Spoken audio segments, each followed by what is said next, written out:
Ladies and gentlemen, we're going to get started with the Final Warriors Corner for today. Please welcome Lieutenant General Mike Lundy. All right. Ooh, that's loud. Okay, so I asked them how much time I had, and they said, well, you're the last guy, so I hope you guys have endurance. Oh, Roger. But no, today I'm the CG out at CAC, and today I'm going to talk a little bit about, where do we need to transition as we think about large-scale combat operations against peer and near-peer threats that are out there, and why this is important for our Army as we think about not just at the tactical level, but at the operational strategic level as we change kind of the culture that's been built over the last 15 or 16 years of persistent counterinsurgency, counterterrorism operations. Go to the first slide. So as we think about trying to contextualize the environment that we're in today and the environment that we've been in really for the last 16 years with episodic, large-scale combat operations, but mostly around limited contingency operations.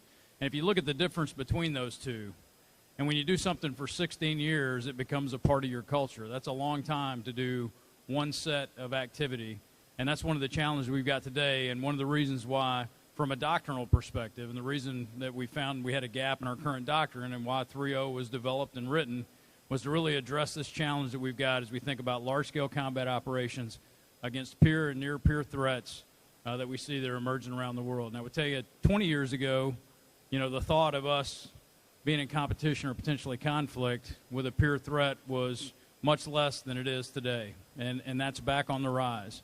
So as we look at, from a stability ops and counterinsurgency perspective, if you're over on that end of the conflict continuum, sitting right kind of in that part of the range of military operations, they're not nearly as dynamic. They're episodically lethal. We've been very, very joint, but we've been very joint down at the small unit level. We've never been more joint than we are down at the squad level today.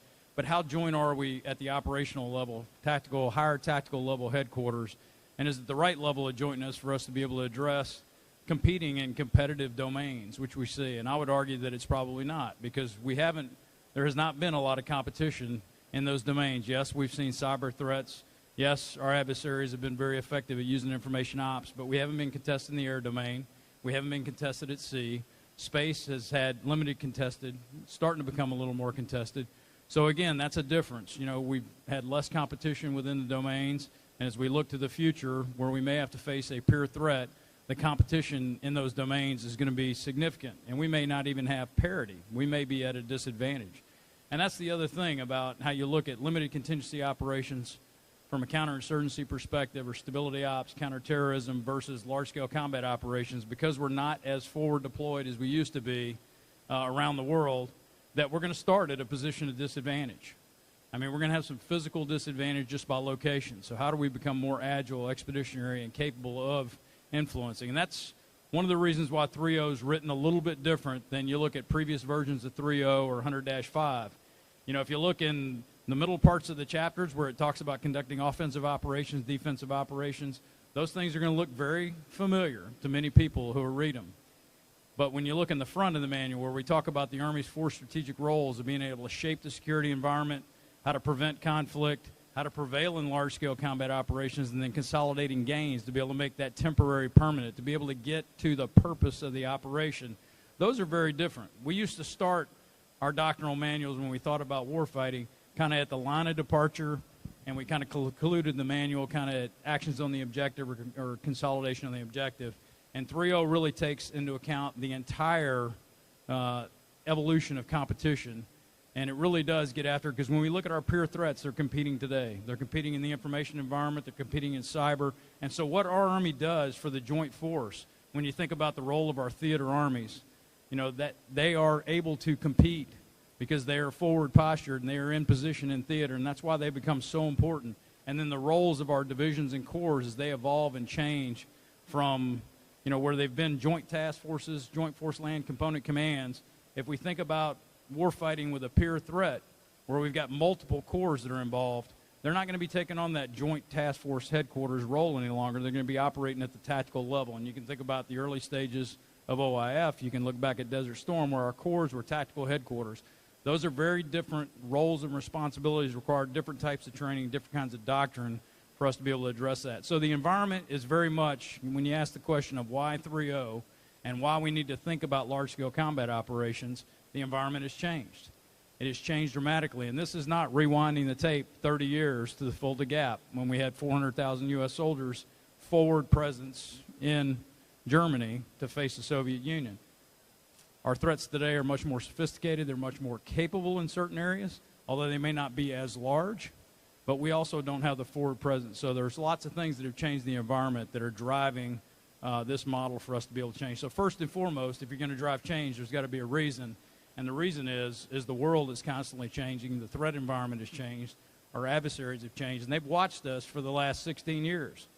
And if you look across all of those competitors that we have, they all use very similar methods because they've learned how effective we are over the last 14 or 15 years. And they've done things to be able to disaggregate that capability. So if you look at a systems warfare perspective, where we're heavily dependent on joint fires, we're heavily dependent on unmanned systems, you can see all of our adversaries have built capabilities that counter that dependence that we have. The fact that we've taken some of our air defense capabilities out, we have less maneuver air defense. Well, what have they done? They've built unmanned systems with capabilities. They've also increased their attack helicopter capability and relied on their own close air support. So they've looked from a systems perspective at those strengths and weaknesses that we've had, and they use that to be able to try to disaggregate, dislocate that system. They also use preclusion. A lot of people talk about A2AD. Preclusion doesn't just apply to our peer threats, but it's also how other adversaries out there. And it really gets down to they know that if we can get a foothold in a theater, if we have a presence in a theater, if we can get postured properly, then they'll lose. So what do they try to do? They try to deny us freedom of entry. And then if we do get entry, they try to deny us freedom of action. That's preclusionary tactics that they use. And again, some call it A2AD, but as we look at all of our threats, even ISIS tries to employ preclusion. They try to deny us operations in the information environment. They deny us operations in cyber, as well as trying to create conditions through changing political outcomes below the threshold of conflict to deny us access. So again, as we think about the multinational component, how important this is, one of the reasons why we place such a high stress on our partners that are out there, because there is no way that we can maintain the access into the theaters that we need to be able to without all the work that we do with our partners. And then isolation, another threat tactic or method that they use that they want to isolate because they see that if we operate as a combined arms team out there, that we're going to win. So they try to isolate portions of the combined arms team. They do that through preclusionary tactics, as well as being able to deny and isolate the different domains. Competing in the air domain, creating an integrated air defense, that is isolating the joint force from itself. Using information operations to be able to isolate us from our friends that are located forward out there. So a lot of activity there from an isolation perspective. So those new threat methods, they're really focused on what they've learned from operations that we've done over the last 14 or 15 years. And again, that's a part of how this environment's changed and why we decided to write 3.0. So go to the next slide. So a little bit about 3.0. First, as I said, it's different. It is a different manual than we've written from an operations perspective. It does take into account from a joint phasing construct when we think about operations to shape all the way through returning to civil order. We account for the Army strategic roles, the 4 strategic roles that our Army provides for the Unified Action Team. And I would say that's another big difference in 3.0, that it is much more of a joint multinational manual.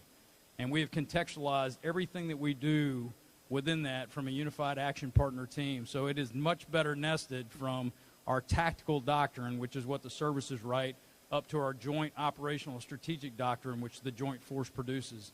And I think it is much better nested within that. But when we look across the joint phasing construct, one of the things that we clearly articulate in here is that the joint phasing construct is not some sequential thing. And that's been a concern, that many people view it as this sequential set of activities that happen in isolation, when in fact, many of those activities are ongoing throughout that phasing construct. And when you look at the Army's strategic roles of shape the security environment, prevent conflict, prevail in large-scale combat operations, and consolidate gains, those 4 strategic roles overlap each other. Consolidation of gains is not just something that happens at the end of an operation. In fact, we take consolidation of gains activities into account early in shaping. How do we create conditions in an environment that if we did have to go to large-scale combat operations, how can we terminate the conflict very quickly and be able to recover it back to a level of normalcy? Some of the decisions that we make on what targets to attack, how we approach the population, what activities we undertake can significantly change how we end up consolidating gains. You know, if you destroy the electrical grid of a country, it's going to take years and years and years for you to be able to consolidate gains and make your temporary military gains a permanent solution in the end. So again, informing those kind of decisions of how we look at large-scale combat operations, we talk a lot in this manual. We've also changed the operational framework of how we think about the battlefield. We've always looked at it from in the land domain, it's easy to talk from a physical perspective, and that is still present. You know, we've talked about rear operations, close operations, deep operations in previous doctrine. In our most recent doctrine, it was support area, close area, and the deep area, and we've done more to expand that. So from a physical perspective, we've added a deep fires area to separate both deep maneuver and deep fires, because as we look at facing some of these potential peer adversaries who use an integrated fires complex as their main killing capability, so fires integrated with strategic and tactical reconnaissance assets, really fires becoming their primary killer. They use maneuver to shield their fires, and they use maneuver to be able to maneuver their fires, to be able to shape and create conditions to where they can attack our maneuver forces, because we're a maneuver-based army who uses fires to enhance and enable movement. They do the opposite in many respects. They count on fires to be their killing capability.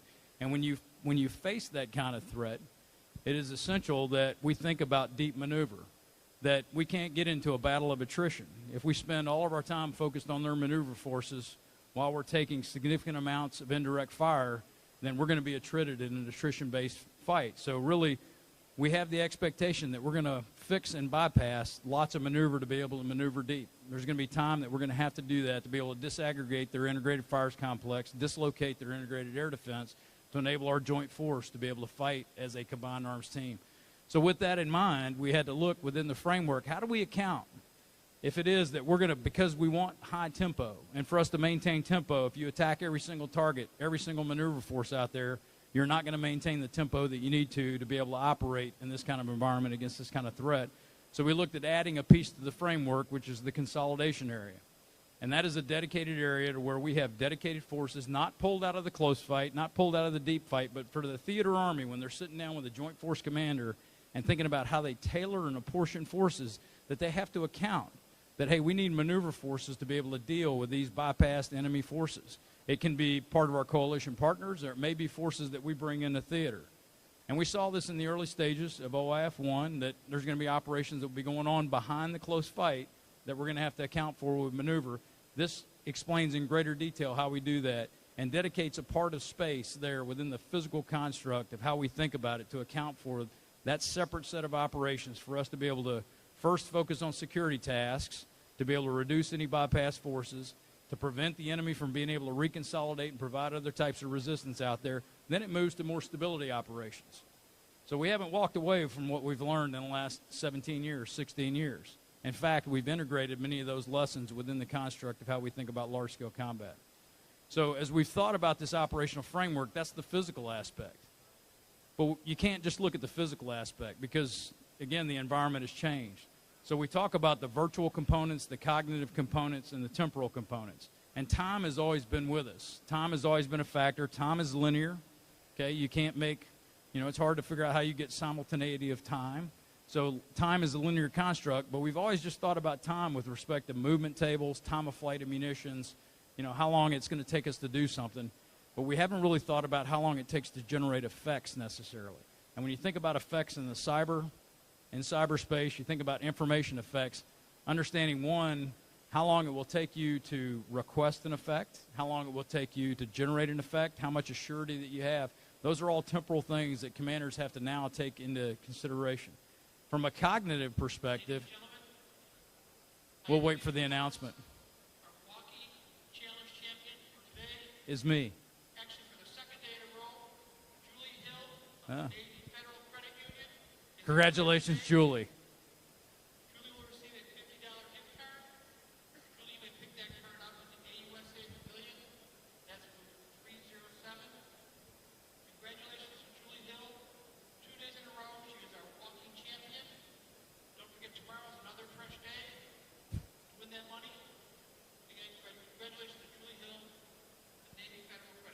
Awesome. Okay, that concludes the briefing. So what are your questions? But but as we think about, the cognitive aspect, it's not just, how do we break the enemy's will to resist? It is about also the population, again, something that we've learned over the last 16 years. But it's also about our own will and the will of our coalition. As we think about, the caveats that our partners have to operate in, how do we maintain the strength of that? So, again, a cognitive aspect along with a temporal aspect, and then the virtual aspect. And when we think about virtual, it is related to cyber. But commanders have to think differently about cyber. They can't just view it as this amorphous thing that nobody understands. There are virtual entities that operate within cyber that may be physically, located somewhere else, but they're impacting in their area of operation. The effect may be generated, is likely to be generated outside of their area of where they can influence. So again, how do we deal with that from a tactical level up to a operational and strategic level? And then it's also, how do you deal with things like virtual recruiting? Okay, big challenge. How do you deal with things like virtual banking? Those are all real present things that, as part of the PMISI PT, as we look at the environment, we've got to consider those aspects as well, and those will be a part of not only the early stages of when we're shaping and preventing, but they'll also be present during large-scale combat operations. Some other aspects of 3.0 as we think about, like I said, when you look in Chapter 5, 6, 7, where we're talking about offense and defense, there's really no big, great new forms of maneuver. There's only so many ways you can envelop. There's only so many ways you can penetrate an enemy force. So there's only so many ways you can do a frontal attack. But we do get into deeper context of how you drive all of the warfighting function and all the capabilities to be able to converge those, to be able to create these windows of opportunity that we talk about. And we have pulled a number of things from the multi-domain concept into FM3.0, those things that we look at that are currently valid, that our force is capable of doing, because that's what doctrine is. Doctrine's about how we operate today with today's force. But there are a number of things that have come out of the multi-domain concept that we've been able to bring into FM3.0. As you look at the end state here as we get to 3.0, what's its purpose? Well, one, the purpose is for us to think differently about how we've been warfighting, to change that culture that we've been focused on. And I would tell you at the tactical level, at the combat training centers, we started this about 3 years ago when we went back to decisive action rotations.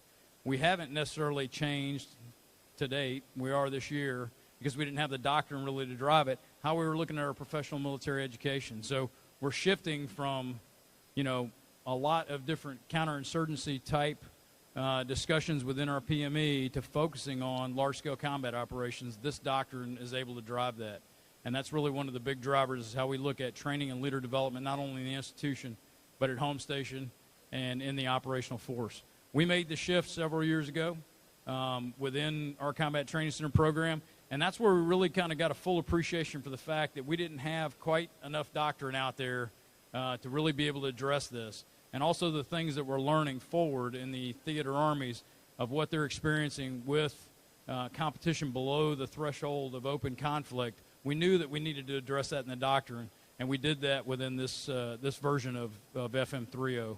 So kind of the last point I want to make is ultimately when we get down to driving the operations, it really is a focus on how do we seize and exploit relative positions of advantage or positions of relative advantage. And there are a number of those there. They're not just physical. A lot of people think about, hey, if I maneuver and get to a flank, okay, that's a physical aspect. And again, from a land component perspective, it's easy to think about that.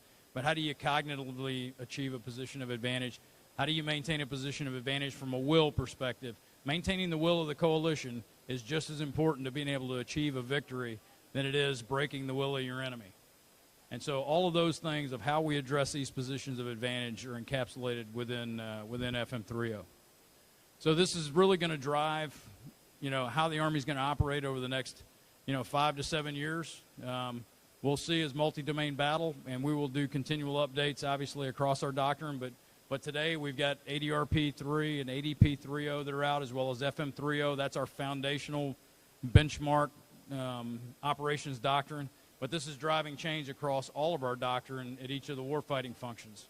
How do we transition our logistics doctrine to large-scale combat operate? Very different problem set for our logisticians, our sustainers out there, not just from a doctrinal perspective, but from an organizational construct. Do we have that right? So this doctrine will also drive change as we think about organizational design, material development, and it highlights where we have some gaps. And I think it validates many of the things that the chief talked about today during the Eisenhower lunch. When you start looking at those capabilities and systems that we're going after, this doctrine, as we've laid it out, clearly validates that we've got some of those gaps. We can do it today, but we could do it a lot better with some new capabilities. So again, that's the utility of this doctrine.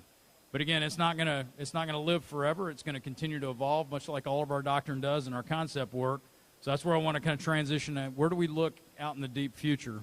So let's go to the next slide. And as we think about at CAC, we're the echelons above brigade proponent out there. So we think about divisions, corps, and theater armies. And so we're writing the new EAB concept within the multi-domain battle.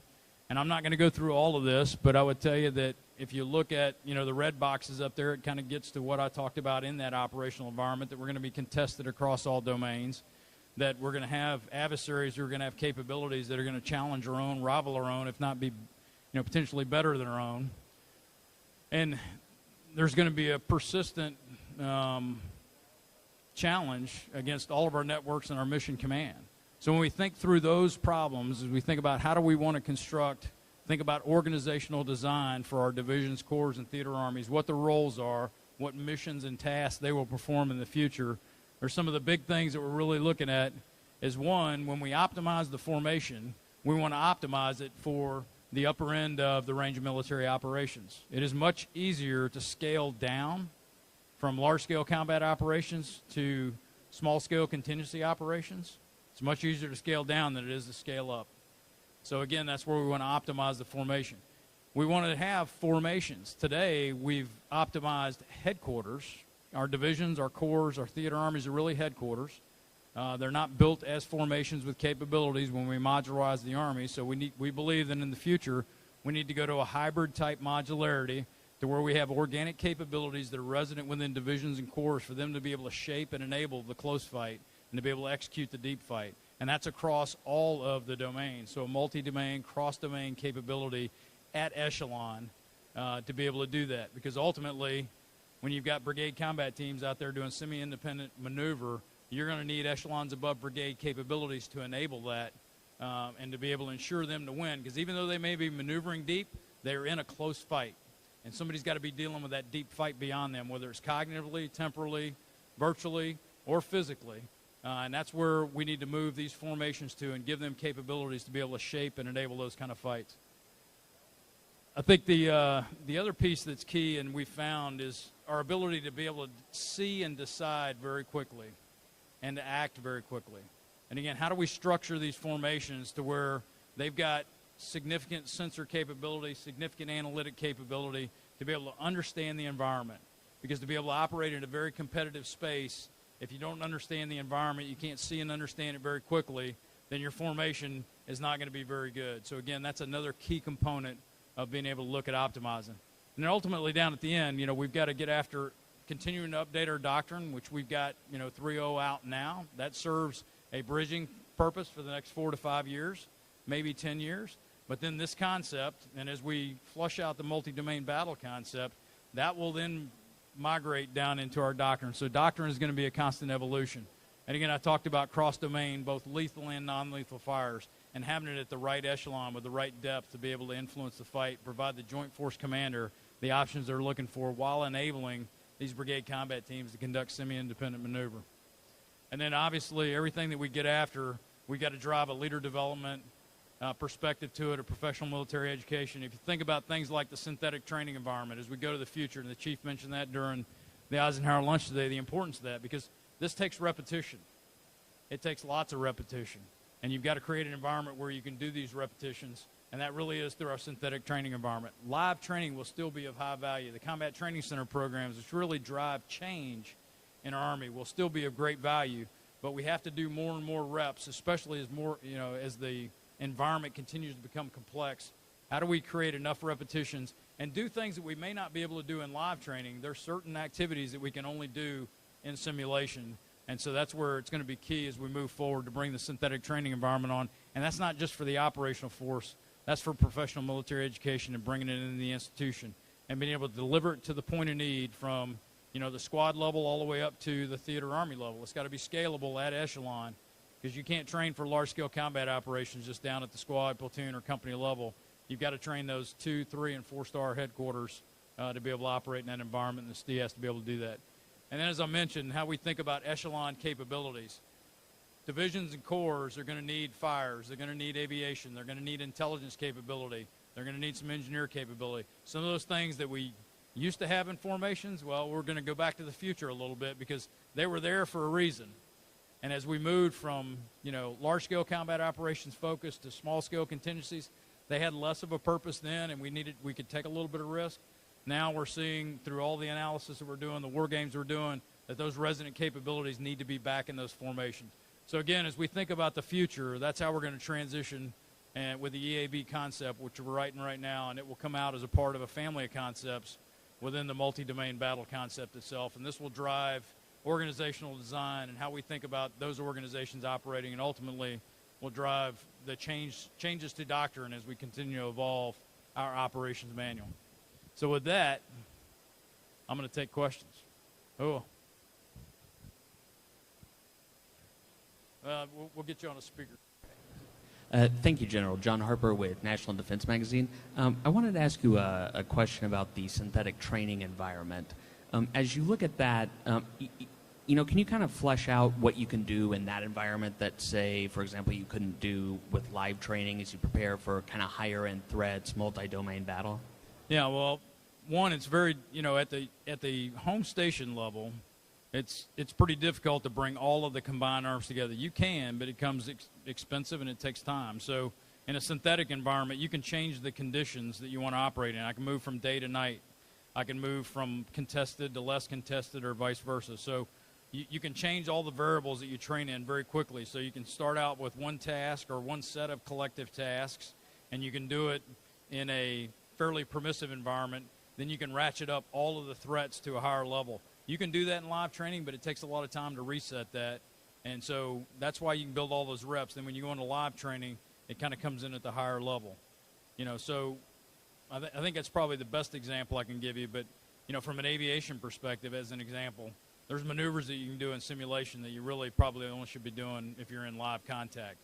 Same thing with how we operate. So if we get down to systems operation, and we have pretty good simulators right now. The problem is our simulators are becoming obsolescent on technology. They were conceived back in the 70s, built in the 80s, so they have 80s technology. They're not down at the point of need, so they're in mission training complexes that are only at about 30 locations around the Army. We want to be able to get affordable solutions that you can put down at the company battalion level, do it at the point of need. So that's really going to be some of the big changes that the STE will bring. The other piece is we haven't been able to bring an immersive trainer for dismounted soldiers in there. We've made several attempts at it, and we've got to be able to close that gap to bring a fully immersive dismounted trainer in there for our dismounted soldiers. But like I said, it's got to be able to scale. You have to be able to scale this from squad, company, battalion level all the way up to, at the corps level. How do you do mission command training for your corps and for your division? And they even have to be able to do some what we call entity resolution training, where they're flying an unmanned system or they're doing specific, missions at the corps level to be able to shape, the environment. So you've got to have some of that resolution up there so it's realistic, that we're not just kind of gaming the solution. So the level of fidelity is important as well. Does that answer your question? Okay. Yeah, Scott Wallace. When you run a comb through 3.0, do you find any capabilities that are either absent or suboptimal in today's formations to implement the ideas in the manual? Yes, sir. No, we do. I think certainly on the cyber side of the house, electronic warfare side of the house, electronic warfare really stands out, both offensive and defensive capabilities and situational awareness. I think the Army's addressing that right now. Short-range air defense, huge challenge. That is clear and present, both from a counter-UAS perspective and a counter-rotary wing perspective and a counter-cruise missile perspective. We see capacity shortfalls, that we don't have enough bridging capability, wet gap crossing, and being able to breach in stride, because if you're going to face an enemy who's really focused from an integrated fires complex, and they use that to really as their killing capability, any place you stop and become stagnant, that's a huge challenge. I think our network, as we look at, the vulnerability to electronic warfare, cyber, and the agility of the network to be able to operate with multinational partners comes to light very clearly in the doctrine. Again, we can do all of this, but I think those things would certainly allow us to do them much better. Long-range fires and our ability to acquire. How do we do counterfire and have the systems and capabilities that we can acquire these very long-range shooters and be able to address them? I think that's pretty clear as we look through, as you run a comb through there. So, again, we have a lot of those capabilities. We don't have them maybe to the capacity or the capability that we need, but I think they all come out pretty present. And I would tell you, I think as we link up, and you can look at the synthetic training environment, as we talk about the training we'd have to do, it's very clear that our current simulations capability is not suitable to get us the reps at echelon that we need. And I think you can line up pretty much the things the Chief mentioned today that he's focused on, the next generation combat vehicle, the future vertical lift, long-range fires, soldier lethality.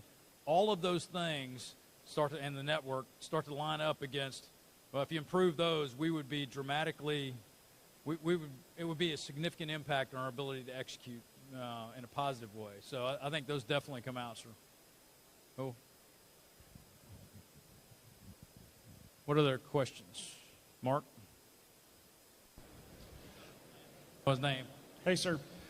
Sir, because the logic of FM30 is, you made a lot of redefinitions of what were in our two capstone manuals, ADP1 and ADP3. I'm just curious, why is it FM30 and not ADP30? Well, we went back and actually, so ADP30, our ADPs are obviously, they're the 10-page, starter manual.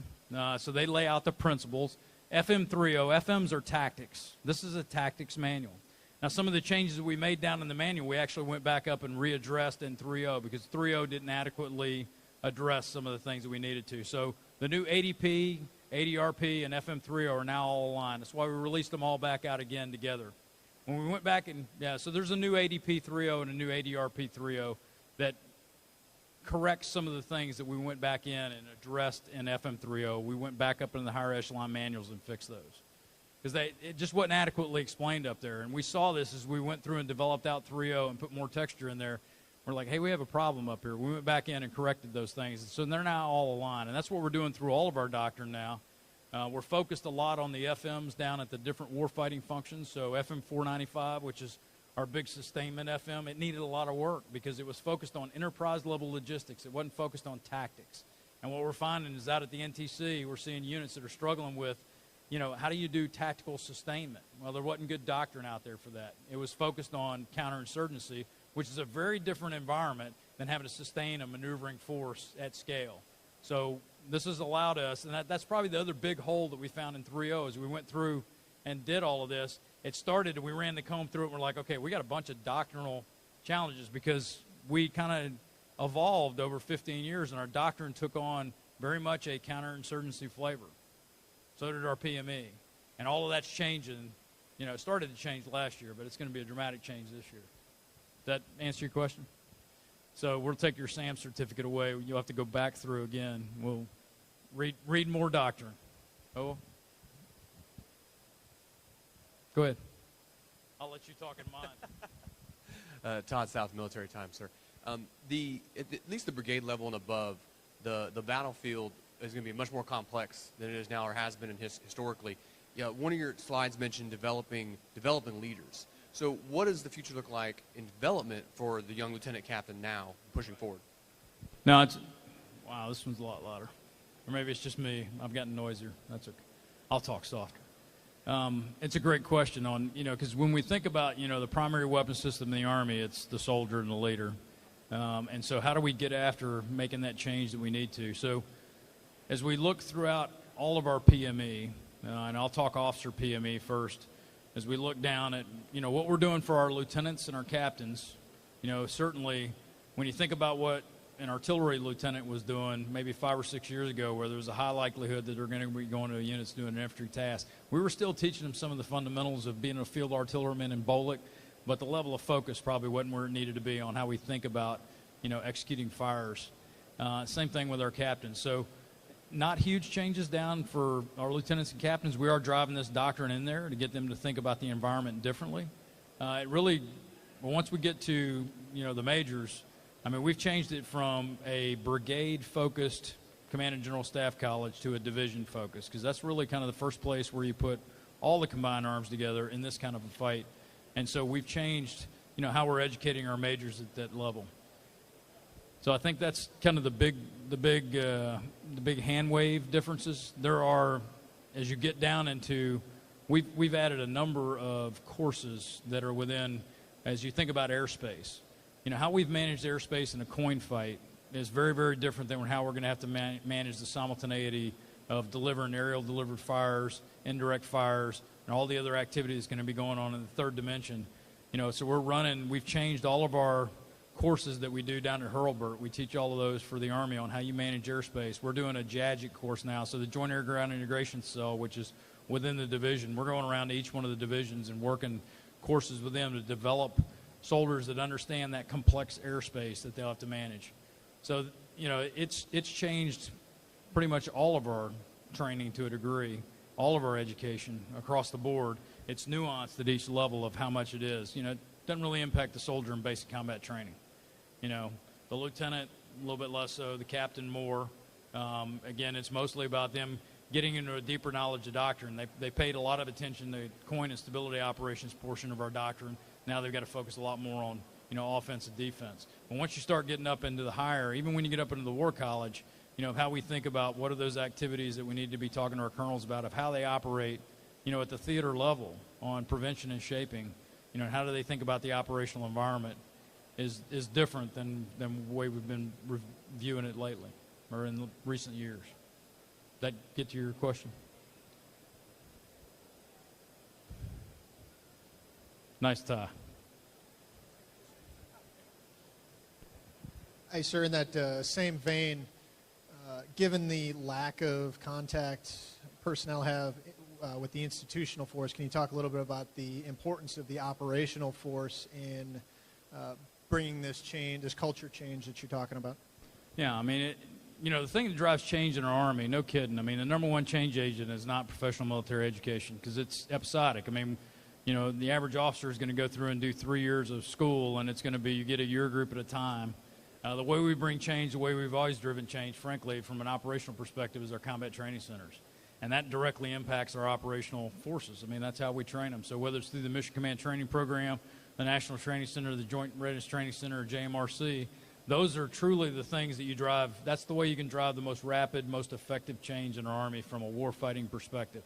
PME certainly is important. It's certainly supporting, but you don't get the change effect that you need. What you get out of PME is you get an enduring effect. It is kind of like, it makes the temporary permanent as you get in there to a degree. Whereas, when we go out there combat training centers, you get this very intense episodic look, but it forces you to think about how you train at home station. So, what units are doing to prepare for CTC rotations, whereas, 3 to 5 years ago we were doing mission rehearsal exercises. They were focused on going into the theater. They were about the theater-specific requirements. And, a lot of them were sticks lanes and other things that were going on. They really were not about warfighting at the large-scale, level. Today they are, and it's changed how units prepare and go into that. So, again, this change has got to happen at home station through home station training. How we enable it, that's why the synthetic training environment is going to be so important to get additional reps, because units can't do constant live training. You still need to keep the same level of live reps, but how do we add more reps in there, and that's through the synthetic environment. So I think that's the operational force is absolutely key to this. And that's really where the change is going to manifest itself, is how the operational force is prepared and ready to execute, and ready to do this. Oh, did that answer your question? All right. Am I done? And did I run over the time? I can't keep everybody through dinner? All right, one last question if somebody's got one. Nobody wants to be that person? Okay, well, I appreciate your time. And if you have a question, you can stay after class. Oh, all right. Thanks, everybody. Have a good evening.